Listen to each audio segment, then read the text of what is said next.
Hey guys, so it's Father's Day. It is June 16th, 2013, and believe it or not, it's not been a week, or 2 weeks, or a month since I'm doing a new video. Give me 1 second and let me see if my microphone is working. Okay, so my microphone is working.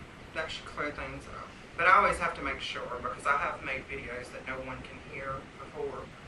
At any rate, I was going to make a longer video, but apparently I'm not going to be able to do that because today is Father's Day and everybody and their fucking brothers decided that they want to come hang out. So, I have to be the nice hostess and entertain a group of people. At any rate, I did, however, decide yesterday when I had actually invited one of my major fans over to my house, which I never do. But I actually had a really good time. And we just sat and talked, and he gave me some tips on what kind of videos to do next. But I actually had a really good time. At any rate, we also decided, or I decided after speaking with him, that my video should probably be a little shorter. I know not everybody out there has an attention span, so, especially not men. Guys kind of want to flip through channels and shit like that, radio stations, so I'm going to try to make my videos a little shorter so there will be more of them, because they're not going to be as long. Okay? So at any rate, the crowd has begun to pour in, so I will try to get back to you guys later today. I promise I'll try to get back later today and update you on more current events. So the party went quite well. I did, however, get extremely pissed off because one of the people who was supposed to show up did not show up and kept sending me texts talking about how he was going to show up. He promised he would be here, blah, blah, blah, whatever. Never fucking showed up. And then texted me at like 9 o'clock at night and wants to come over. So I was like, fine, whatever. Come over. You know, now that you've ruined my entire party. At any rate, I'm over that. I fell asleep. He was driving around trying to find my house because he's never been here before. And that was in vain. That's him texting. I know that some of you don't know me, but for those of you who do, it's not a long shot to realize that when I say no to something, I mean no. It does not mean I will mull it over. It does not mean I will think about it. It does not mean get back to me later. It means no. I do not want to do this. I do not care to participate in this.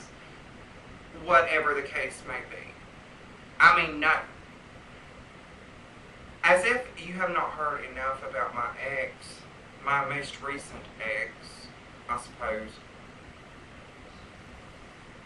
This fool would literally, I told him numerous times, do not fucking call me when I'm working. Do not call me when I'm working at all. No ifs, ands, or buts. Unless you are in the hospital, on your deathbed, don't fucking call me. But don't contact me in any way, shape, or form. Never did he listen. Never. He would text my phone, baby, call me, it's important. If he could not get me on my phone, he would call my phone, which I would not answer. If he could not get me by calling my phone, he would call my workplace. And let me tell you what this boils down to. Every single fucking time he called, there was some ridiculous question, like, after the text of, call me, it's important, it's important. I would pick up the phone at work, and he would ask, he would be like, baby, I've been trying to get a hold of you and I would say, "What? I told you not to fucking call me at work. I'm working. I'm here to work. I'm here to do my job. I cannot do that with you calling me back and forth and back and forth." And ignorant questions like, "This is what was really important, okay? Do you want me to wash the dishes?" I'm going to let you mull over that for a minute. Is that really an important question? Do you want me to sweep the floor? I just threw my hands up. I said, "God damn it, of course I want you to fucking get up off your lazy ass and do something. I mean, come on, man. Yes, I do not want to come home to a filthy house when you've done nothing but lay on your ass and watch fucking cartoons all goddamn day and smoke weed. I don't want to come home to that. So yes, by all means, get up out of the fucking bed, wash a dish, wash the sink full of dishes if you have the capacity to do that, and sweep the house, mop the house, go water the garden, do something, feed the cat, whatever. But don't be fucking calling me at work while I'm on my job just because you miss me or whatever the case may be and ask me these flippant, ignorant fucking questions. I do not have the patience for that shit." So for those of you out there who love my videos, I'm going to tell you what. I am such an honest bitch all the time because as far as the metaphysical world is concerned, I am what is referred to as an empath. E-M-P-A-T-H, or like clairvoyance, clairaudience, which is being able to hear spirits or see spirits. I'm a clairsentient, which means I sense people's emotions. I can walk up on any person, read their aura, and know what mood they're in, and know whether or not I will get along with them. I'm very in tune with people, even if I do not know these people. I can do that over the telephone.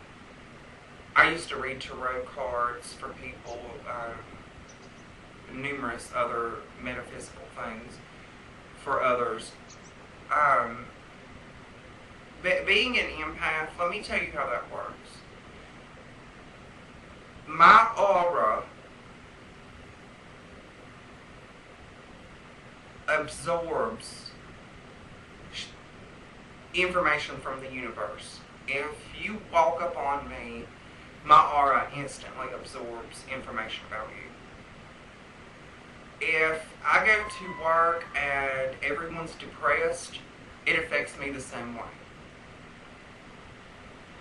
The challenge of being a clairsentient / empath is that you have to force yourself to not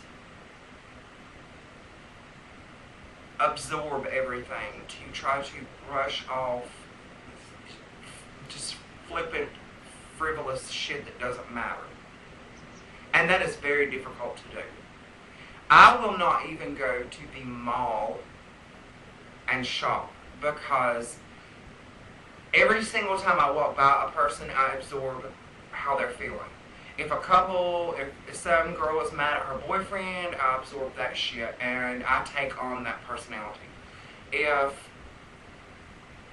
a boyfriend's mad at his girlfriend, if a husband and wife are fighting, you get the point, I'm sure. If a girl is depressed because her father died, whatever the case may be.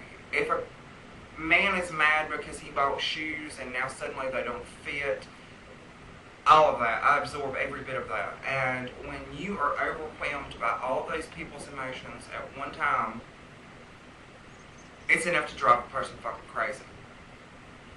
I, however, have learned to, for the most part, weed out the good and the bad. I have forced my aura to communicate with me in a way that helps me to force out the negative and only accept the positive. And that's why you will hear me refer in these videos to the fact that you do not have to deal with negativity whatsoever. It is not very easy to overcome, but you can do it. I experience the entire rainbow of emotion. Every emotion you can possibly imagine, I feel it on a daily basis. Being a human being, most people don't experience even 3 emotions in one day. And I am forced to suffer with every human that I come into contact with, their emotions. I am the first person who will say, "Are you okay?" when I know that you're not. I will also know at that time what your answer is going to be as far as how people deal with certain emotions. If you're one of my guy friends and I ask you if you're okay, of course I'm going to expect you to say, "Yeah, I'm fine." If you're one of my girlfriends, I'm going to expect you to open up completely and start spilling the beans about every little thing that's going on with you all day long. Which is another point I would like to make. Men and women are not identical. You can laugh all you want about that, but we're not identical. Women, from the moment I get up in the morning, let me tell you, from the moment I get up in the morning, the first thing I do is go through my daily routine. And then I'll start thinking about, even though I have no connection with my roommates or renters whatsoever, the first thing on my mind after my daily routine is, what are we having for dinner? Do we have food in the house? What can I come up with for dinner to make for these guys? Because I know they're going to be hungry. All day long. It is like if you opened a computer browser, say you open Firefox or Internet Explorer, and you open 25, 30, 1,000 tabs all at one time, your internet browser is probably going to shut down. That is what goes through a woman's brain constantly. We can barely even sleep at night because we have a million things going through our mind about what we have to do the next day. I make lists and check them twice just to make sure that I've accomplished something as far as each day is concerned. I'd like for someone to explain this to me. When you order fast food, McDonald's, Burger King, whatever, and your hamburger, whatever kind it may be, comes with a smorgasbord of items: lettuce, tomato, onion, pickle, mustard, ketchup, mayonnaise, A1 sauce, Tabasco, whatever, cheese. There's a set price for that hamburger. If you add something to it, they charge you to do that. Say you want bacon on a normal cheeseburger, they're going to charge you 30 to 50 cents, maybe even sometimes 75 cents to add that on there.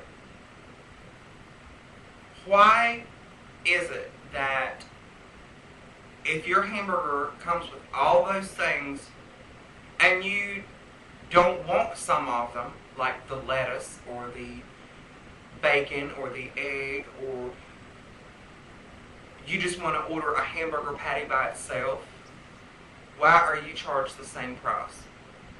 It does not make any sense to me whatsoever. They will charge you to make an addition, an extra fee, but will not take off an extra fee to subtract items. I'm going to tell y'all that another one of my pet peeves is just pure nastiness. I cannot stand for another human being to just be pure nasty. Do not get me wrong. I love my mechanic boyfriends and guy friends who come over smelling like car oil and gasoline. I love that shit. Love it. But when your ass fucking stinks, I cannot deal with that at all. That means you have not had a bath in a few hours or days or whatever. It's disgusting. I went to this interview the other day for a job, and I looked around in amazement at the stupidity of humanity, these people that were there. First, as we were being interviewed, people would say, the interviewer would say, do you have your license and social security card? And these people would literally respond, oh no, I forgot to bring that. Who doesn't bring things like that to an interview?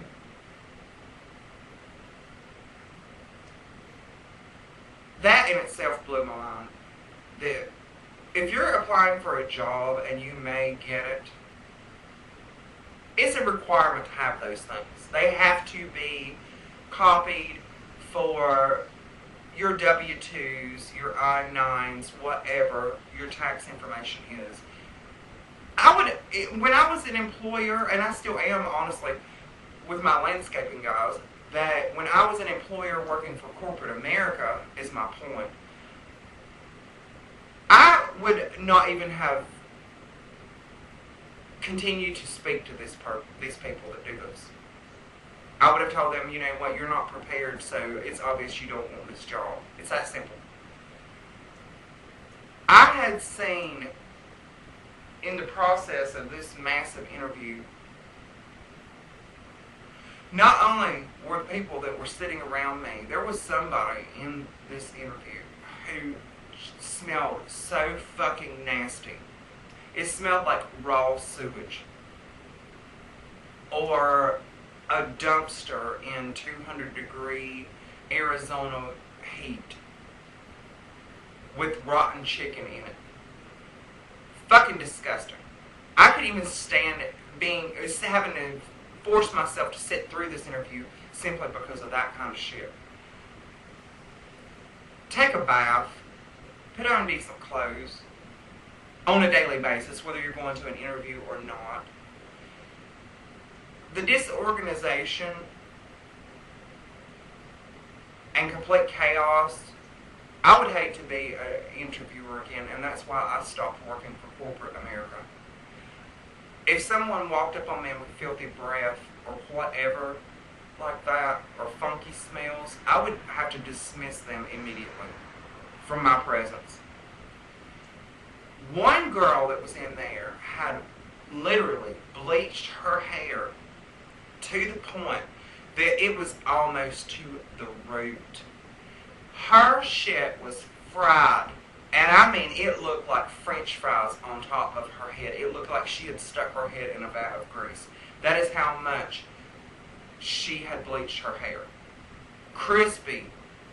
I swear, if the wind had blown, her hair would have literally blown off of the top of her head.